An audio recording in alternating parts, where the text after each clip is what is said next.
kid, we used to go crabbing. I lived in Canada. And what you would do is we get a canoe and you get a stick with a bunch of wires around it, fishing line. And about 3-4 feet of water, you paddle around and you'd see the crabs chasing around in the sand. That's what we do. It was really fun. Then you'd catch them and then you'd have a big crab bake, and it was fun.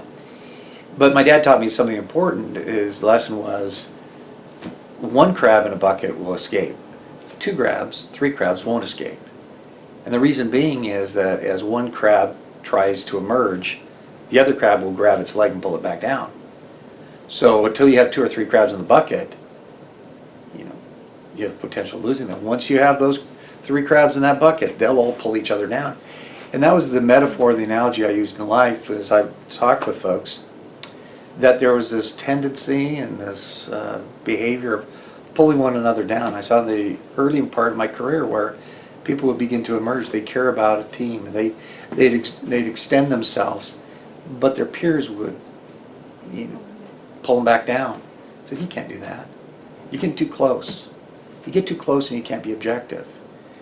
And I kept thinking to myself, why don't I care about my team? Why don't I really care about their personal and professional lives? Well, I know time out. You get too close, then you compromise that professionalism. I'm thinking, I'm not sure that's true. I'm not talking about enabling. I'm not talking about condoning. What I'm talking about is caring and loving them and hoping for the best. And sometimes that means that they are not in the right position, or perhaps they don't have the right skill set, or maybe they need some coaching, some mentoring. Maybe they need to coach and mentor me. Maybe how they're doing is the right way to do it. Maybe I need more humility. And I found that at every turn when I cared about the team, I began with the core, the people that directly reported to me, and then I went to those that reported to them, and then the staff as a whole.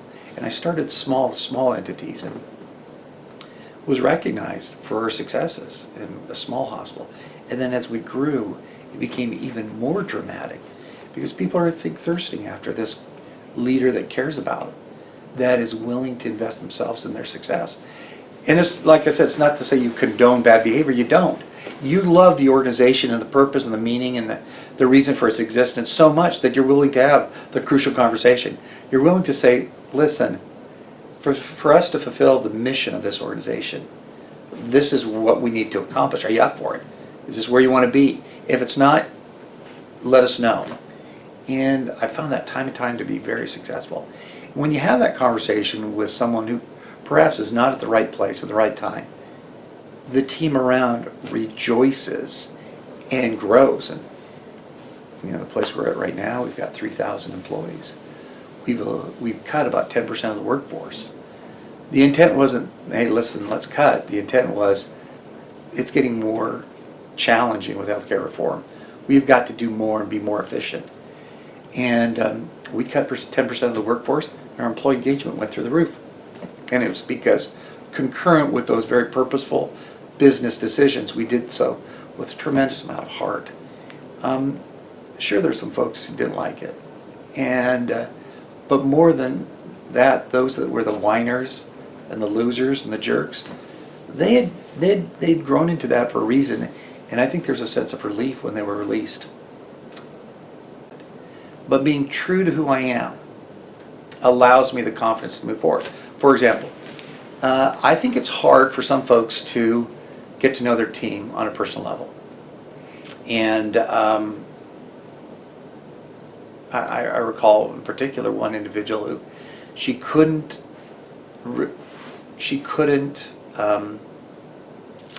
release the notion that she had to be something different than who she was. She couldn't release that notion. And so she kept on making missteps. And it wasn't until I said, listen, I do care about you. I love you. And you're not going to make wise decisions if you're always looking for what the rest of the team is going to, how they're going to react. And I think what she needed is a sense of trust. A trust that if she made a mistake, that's A-okay. That's A-okay because we're going to learn from that. And I moved myself more into a coaching role. And we had dialogues time and time again saying, I watched you interact with the docs in this situation. This is what I observed. How'd you think it went? And we had a great dialogue. It wasn't until she allowed a third and a fourth person to enter in that conversation that I knew that she trusted us, that we were interested in her well-being and the organization's success. Once that happened, magic began. And I work with her today. And she's exceptional. Not perfect, nor am I. But I think she trusts us that when she makes a mistake, she doesn't have to act the part. She doesn't have to play the game. And I think that's exhausting for a lot of people, trying to play the part and act the part. It takes confidence. It calls upon a greater meaning in life. I think you can do your job and get through the day to day without caring. I think you can. I think it's hollow.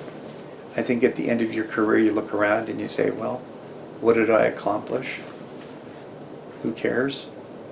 Covey talks about that quite an eloquent manner of leaving a legacy.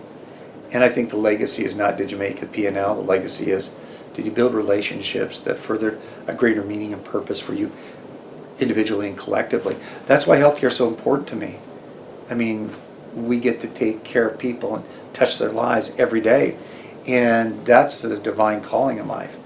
And colleagues outside of healthcare, I think they too can find that purpose and that meaning. That's why Southwestern Airline is doing what they're doing.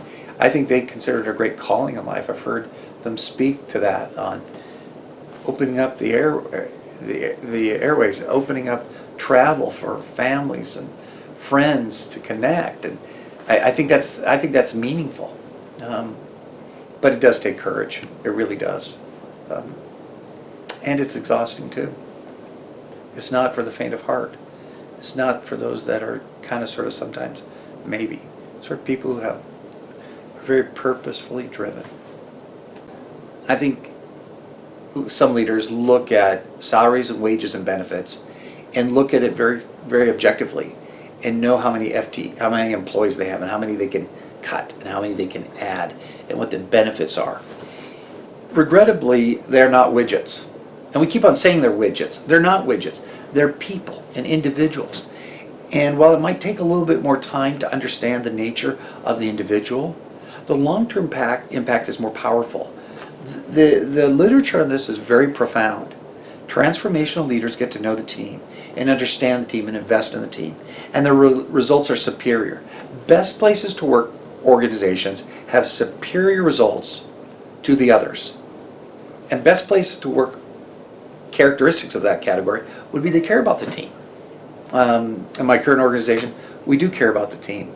We care enough about the mission and purpose to make some very hard decisions. And does it take more time? Yeah, it does. Do you need to look farther out on the horizon? Absolutely. The challenge is, are you willing to invest the time and the energy for it? I have a boss who, when you go through tough economic times, I've experienced two theories. There's the Big Bang Theory, or there's the effective utilization theory. And the Big Bang Theory is you just cut out 12 employees. You downsize a department. Effective utilization means you say to yourself, who are the best players on that team? And who do we move off the team to realize the goals that we've set for ourselves? The Big Bang is very popular because you can objectively say, well, I eliminated this number of employees. Effective utilization means, what are they doing, how are they doing, what are they doing? And it rolls in all the process improvements, and you care about the individual. Our experience has been the latter is so much superior to the former. But it's seemingly simpler to cut people. When you join an organization, you have to understand what its purpose is, what its meaning is, what it hopes to achieve, what are the aspirations. And then you ask yourself, is the team aligned with that? Do they even know what the goals and the objectives are? They haven't even an idea. And most organizations would say, yeah, senior management does, but doesn't trickle down to the staff. That's a problem. That's a problem because in a very dynamic environment, the team has to make changes and be nimble in those changes. If they have no idea what the greater goal is, they'll fail to make the right choice. And there's analogy after analogy after analogy. I think if you align all the employees with the mission, the vision, the values, it sounds cliche, but it is actually absolutely true. Why are we here? What do we hope to achieve? What are the guiding principles that we're going to live by? If you can articulate that and communicate that through the organization, and not only communicate it, but it's felt, then those that don't have alignment, during tough times, they peel off. They disappear. They're obviously not in alignment and easily removed. That to me then allows an organization to be much more nimble and move more quickly. But that's a time investment, and it's certainly a skill that needs to be revealed and trained and educated on. I think some organizations feel like they are, to your term, heartfelt, but they ain't. And I think there's great value in helping them reveal kind of where they are. And that conversation doesn't occur in the C-suite. That conversation occurs on the floor with the staff, with the nurse, with the pharmacist, with the technician. By exploring where you stand as an organization, do they understand the mission, vision, and values? Then when change, the white waters of change occur, the organization as a whole can be more nimble and make wiser decisions. And sometimes those decisions emanate from the team. I think CEOs are smart, but they're not that smart.